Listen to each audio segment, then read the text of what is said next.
Hello everyone. Today we will discuss about maxims of teaching शिक्षण के सूत्र. तो firstly I want to tell about the father of teaching maxim is Herbert Spencer. For there are total 11 maxim of teaching which are make our teaching most effectively and easy to convey our topic to the student. तो first maxim is known to unknown, ज्ञात से अज्ञात की ओर. Before starting teaching our teacher should put question to student to know the previous knowledge. They have the content of the lesson. Sometimes the teacher should try to connect daily life example to content. तो इसमें क्या होता है कि जो teachers होती है mostly क्या करते हैं, उनकी प्रीवियस नॉलेज या प्रीवियस क्लास से रिलेटेड जो भी उन्होंने टॉपिक पढ़ा होता है उससे रिलेटेड क्वेश्चन पुटअप करते हैं और ट्राई करते हैं कि वो प्रीवियस नॉलेज को जो हम न्यू टॉपिक पढ़ाने जा रहे हैं उससे क्या कहते हैं कनेक्ट करें, जिससे कि बच्चा इजीली न्यू टॉपिक को समझे, वो टेंशन ना ले कि ये क्या नया टॉपिक आ रहा है, और उसको इंटरेस्ट भी क्रिएट नहीं हो, उसको लगे कि हाँ मुझे आता है और मेरे को थोड़ा और सीखना है. हमें ये स्ट्रैटेजी फॉलो करनी होती है स्टूडेंट के साथ कि उन्हें आता है और वो थोड़ा कुछ उसमें ऐड करेंगे तो वो कुछ नया सीख लेंगे. इफ़ फॉर एग्ज़ाम्पल इंग्लिश में अगर मैं नाउन टॉपिक पढ़ाने के लिए जाती हूँ तो हम क्या कर सकते हैं कि फर्स्टली वो जो भी अपनी डेली लाइफ में थिंग्स प्रोडक्ट यूज़ करते हैं, या फिर आप कह सकते हैं क्लासरूम में भी बहुत सारे टीएलएम होते हैं, उससे रिलेटेड हम एग्जांपल लेंगे. Then come to topic what is noun.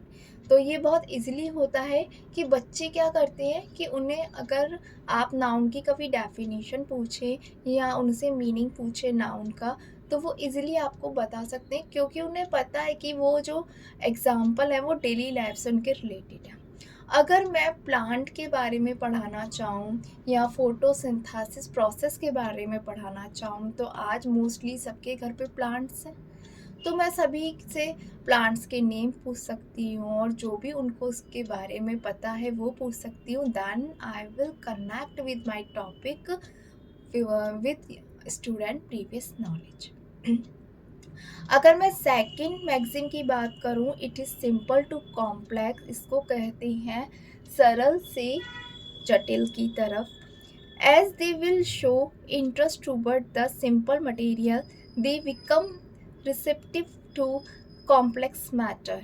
अगर आप उनको सिंपल छोटी छोटी चीज़ों के बारे में बताएंगे जो वो जानते हैं तो वो उसे जल्दी कनेक्ट करेंगे. अगर आप डायरेक्ट ही उनको कॉम्प्लेक्स टॉपिक प्रोवाइड करेंगे या कॉम्प्लेक्स कंटेंट प्रोवाइड करेंगे तो वो नहीं समझेंगे.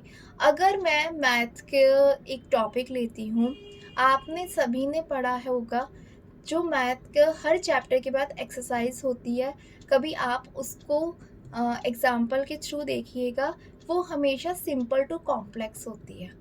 जैसे कि first A, first B, first C, and जो लास्ट में फर्स्ट डी एक्सरसाइज होती है वो पूरे चैप्टर का क्या होता है समरी होती है. उसमें सभी डिफ़िकल्ट क्वेश्चन आ जाती हैं. बाकी जो प्रीवियस एक्सरसाइज होती हैं वो छोटी छोटी होती हैं, जैसे कि उसमें आपने एक कॉन्सेप्ट बच्चे को समझाया, उससे रिलेटेड 5 क्वेश्चंस दे दिए और इजी क्वेश्चन दे दिए, तो जिससे कि बच्चा बोर नहीं होगा और एकदम से घबराएगा नहीं कि मैथ बहुत डिफ़िकल्ट सब्जेक्ट है और मैं उसे नहीं कर पाऊँगा. Third maxim is concrete to abstract, जिसमें मूर्त से अमूर्त की ओर होता है. और इसमें हम फर्स्टली कॉन्क्रीट थिंग्स मतलब कि टैंजिबल आइडेंटिटी के बारे में बच्चों को बताते हैं. Then come to on the abstract things which are includes information ideas about the topic. Concrete things are solid things and they can be visualized, but abstract things are only imaginative things.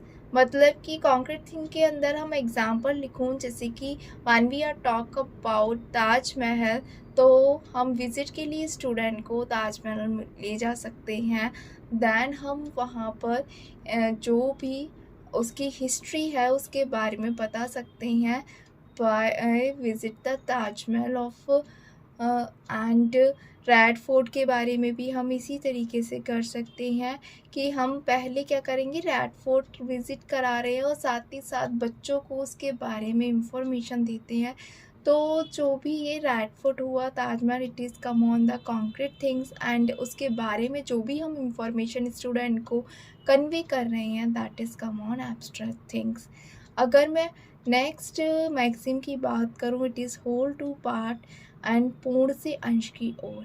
पूर्ण से अंश की ओर में क्या होता है कि पहले हम बच्चों को फुल कंसेप्ट बता देते हैं, होल कंसेप्ट कि क्या इसका कॉन्सेप्ट है, क्या इसका पूरा ओवरऑल कंसेप्ट है, दैन हम come on a part. The teacher should first explain the whole concept broadly and the break it into a part to explain. Firstly, I take example. First, give a broad concept of a vehicle, say car, then explain how it is working each part separately. हम सारे ही parts के बारे में बताएंगे कि हर part का क्या क्या काम है, किस तरीके से वर्क करता है। उससे पहले हमने पूरा कॉन्सेप्ट बच्चों को क्या बता दिया है कि कार क्या होती है, वो किस तरीके से काम करती है। ऐसे ही मैं एग्ज़ाम्पल में आपको एक मैथ का एग्ज़ाम्पल लेती हूँ। जिस तरीके से हम 3D और 2D शेप्स के बारे में पढ़ते हैं, तो पहले हम स्टूडेंट को बता देते हैं कि रेक्टेंगल क्या होता है, सर्कल क्या होता है, then come on the point कि क्या क्या प्रॉपर्टीज़ होंगी रेक्टेंगल की, ओके, कि एंगल बताएंगे, then about the lines of the angle कि क्या क्या प्रॉपर्टी होती है। तो इस तरीके से पहले कि हमने एक ओवरऑल क्या क्या दे दिया, उनको जनरल आइडिया दे दिया, दैन हम अब उसकी डीपली कह सकते हैं या हर पार्ट को ब्रेक कर करके एक एक प्रॉपर्टी के बारे में डिस्कशन करते हैं। That is called whole to part maxim. इस वीडियो में मैं इतने ही मैक्सिम के बारे में डिस्कस कर रही हूँ। नेक्स्ट कल वीडियो आएगी पार्ट 2 के नाम से, और नेक्स्ट वीडियो में और मैक्सिम के बारे में डिस्कस करेंगे जो रिमेनिंग रह गए हैं।